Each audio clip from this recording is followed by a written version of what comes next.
নমস্কার বন্ধুরা, জয়শ্রীর পাকঘরে সবাইকে স্বাগত। আমার আজকের রেসিপিটি পারফেক্ট চিতই পিঠা বা কাঁচি পোড়া পিঠার রেসিপি। বাইরে থেকে হালকা ক্রিস্পি আর ভেতরটা নরম, ওপরটা জালিদার পারফেক্ট চিতই পিঠা কিন্তু রান্নায় কড়াইতেই তৈরি করে নেওয়া যায়। শুধু ব্যাটারটা যদি ঠিকঠাক হয় তাহলেই চিতই পিঠা কিন্তু দুর্দান্ত হয়। একটা গামলার মধ্যে আমি এই কাপ মেপে ২ কাপ পরিমাণে নিয়ে নিচ্ছি আতপ চাল। আর ওই একই কাপ মেপে ১ কাপ পরিমাণে নিয়ে নিলাম সেদ্ধ চাল। মানে যে চালের ভাত খাই আমরা সেই সেদ্ধ চালই ১ কাপ। চিতই পিঠা পারফেক্ট করতে গেলে এই অনুপাতটা কিন্তু ঠিকঠাক রাখতে হবে। ২ ভাগ আতপ চাল আর ১ ভাগ সেদ্ধ চাল। এবারে জল বদলে, বদলে ২ থেকে ৩ বার এই চালগুলোকে ভালো করে ধুয়ে নেব। ধুয়ে নেওয়া হয়ে গেলে একটুখানি জল দিয়ে আমি এই চালটাকে ভিজিয়ে রেখে দেব ৪ থেকে ৫ ঘন্টা। সবচাইতে ভালো হয় যদি রাতে ভিজিয়ে রাখা যায় আর সকালে সেটা দিয়ে পিঠে তৈরি করা যায়।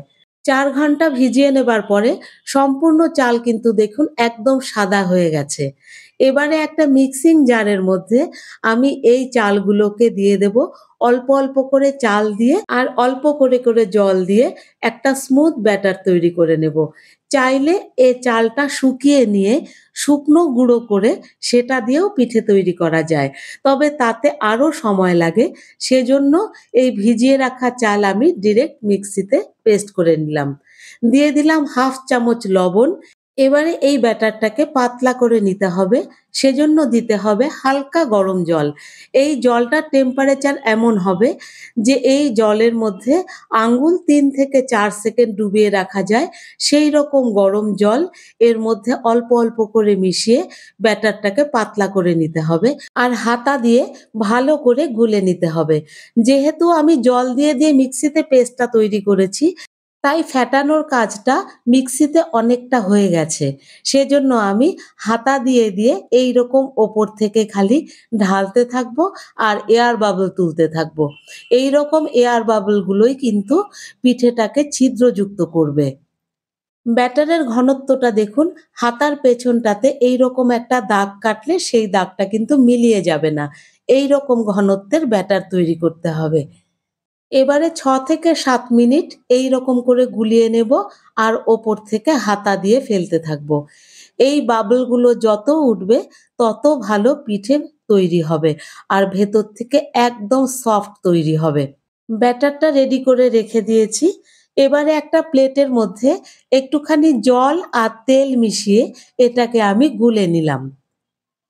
এবারে এর মধ্যে একটা পরিষ্কার কাপড়কে এইরকম পুটলি করে একটু ভিজিয়ে নেব। এটা দিয়ে আমি যে কড়াইতে পিঠেটা তৈরি করব সেই কড়াইটিকে মুছে নেব। গ্যাসের ফ্লেমটা হাইতে রেখে কড়াই বসিয়ে কড়াইটি গরম হয়ে গেলে এই ন্যাকড়াটা দিয়ে একবার ভালো করে মুছে নেব। তারপরে কড়াইটা খুব ভালো করে গরম হয়ে গেলে এর মধ্যে ১.৫ হাতা ব্যাটার দিয়ে দিলাম। ব্যাটারটা দেওয়ার পরেই কিন্তু ওপর থেকে ঢেকে দিতে হবে। আমি এই ঢাকার জন্য একখানা মাটির সরা ব্যবহার করছি। এটা খুব মাপমতো হয়েছিল বলে এই সরাটি দিয়েই আমি পিঠেটা তৈরি করেছি। ঢাকা দিয়ে ৩০ থেকে ৪০ সেকেন্ড অপেক্ষা করতে হবে।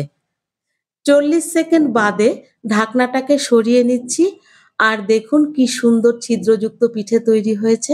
১ম পিঠাটা তুলে নিচ্ছি। এই তোলার কাজটা আগেকার দিনে ধান কাটার কাঁচি গরম করে এই পিঠে তোলা হতো।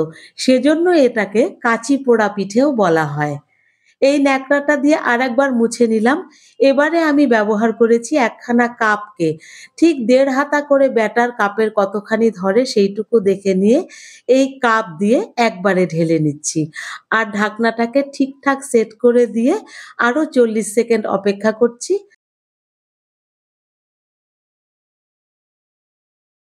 ৪০ সেকেন্ড বাদে ঢাকনাটা সরিয়ে নিচ্ছি। আর দেখুন দ্বিতীয় পিঠেটি কি চমৎকার হয়েছে।